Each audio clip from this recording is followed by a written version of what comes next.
If you're on a Medicare Advantage plan, you're in a network plan. You can go to certain doctors in certain hospitals.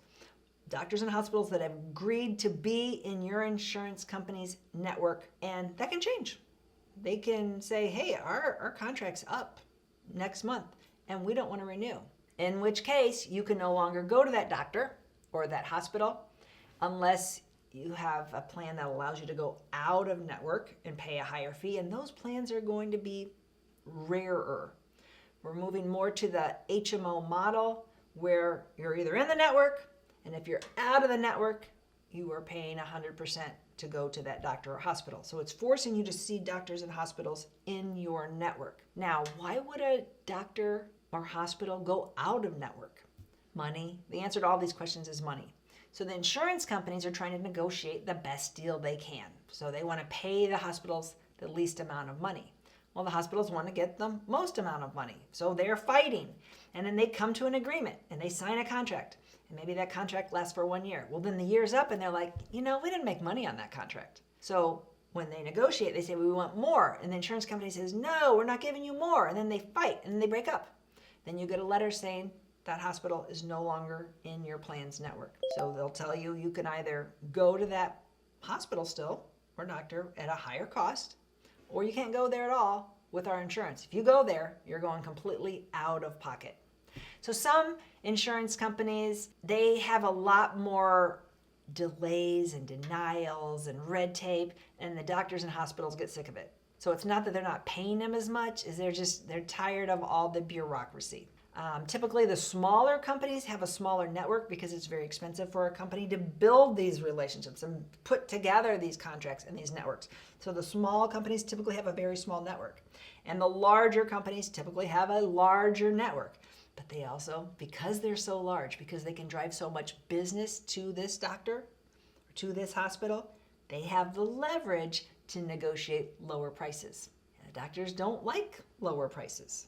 That's why the doctors love when you come in to their practice with a Medicare Supplement plan. They love it because they get paid more money than if you came into their office with a Medicare Advantage plan. So the problem with networks is that they're always moving. You can't know for certain if your doctor will remain in network, if your hospital will remain in network. So let's say I'm getting ready to retire January 1st.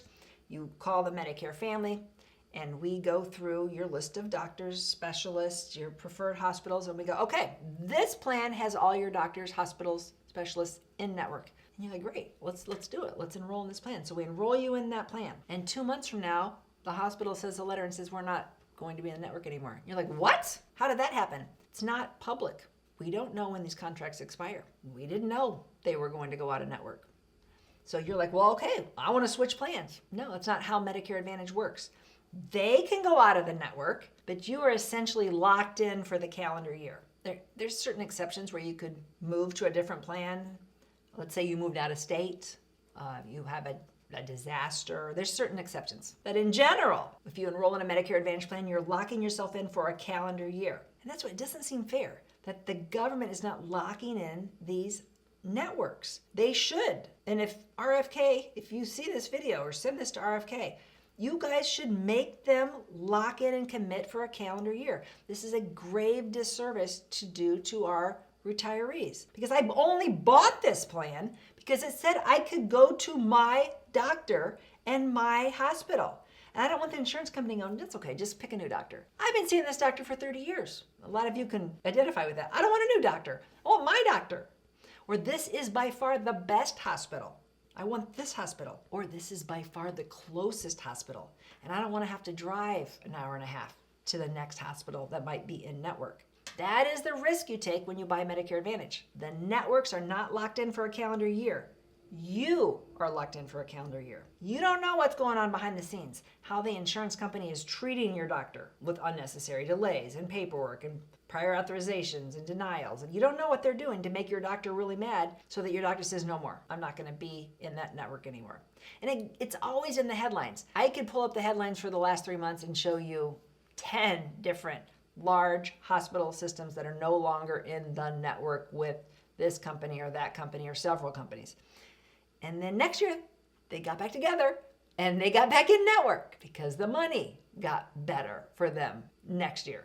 So it's a moving target. If you're not a flexible person, there's people that don't like this type of change. And I'm not saying that you'll have chaos in your networks. I'm saying it exists. I'm saying it's a possibility. And you might not ever experience it. You might be on Medicare Advantage for the rest of your life. But I need to tell you it's out there. And that Medicare Advantage members need to be more flexible. If they're buying a Medicare Advantage plan, they need to understand that they might not be able to see their doctor. That might happen.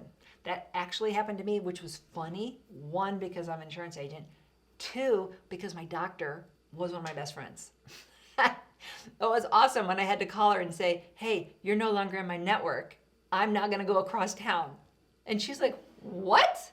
And I did the math for her. I said, yeah, it doesn't make sense. I got 4 kids. Does it make sense for me to see you 5 minutes from my house if you're no longer in the network? And financially, I did it. And then I was probably gone about 4 years, and boom, she's back in the network, and I came back. I mean, it all comes down to money, right? If you've watched enough of my videos, it all comes down to money. Whether they'll stay in the network, whether they'll join the network, whether they will break up and leave the network. It all comes down to money. And then it comes down to money for you, whether you want to continue to see that doctor out of network at out-of-network prices, which might be the entire cost, depending on the plan you have, or if you're willing to switch doctors, like I did, which I didn't like to do. Nobody wants to do that. But financially, it made sense for me. So if you're one of those people like, I would never switch doctors, and I would never not go to this hospital, I would always go to this hospital, then you might not be a good candidate for a Medicare Advantage plan. You would be better off with a Medicare Supplement plan where you can go to any hospital, any doctor in the country. You pay more for that. You pay more to have a Medicare Supplement plan. But for some people, that's very much worth it just because of that. Now, there's other differences too. But just that one component, the fact that nothing's going to change. When you buy a Medicare Supplement plan, your benefits don't change annually, like Medicare Advantage plans do. Your premium does go up, but your benefits don't change, and you don't have that network potential for chaos that you're looking at every year. If you learned something, if you have questions, ask me in the comments below. If you like this video, share it with your friends your friends are all your same age. They're ready for retirement too. Everybody needs to be learning these things a little bit at a time, and hopefully you'll subscribe or you'll follow me so that you'll see my next video, and I'm going to keep educating you on this wacky world of Medicare. If you like this video, you might really like this video. Check it out. And we'd appreciate if you subscribe to our channel so you never miss a great video. We put out one every week. Check in the description below this video for a link to our cheat sheet on Social Security and Medicare. And you can also give us a comment if you have a specific question. Always feel free to call us or email us at the Medicare Family.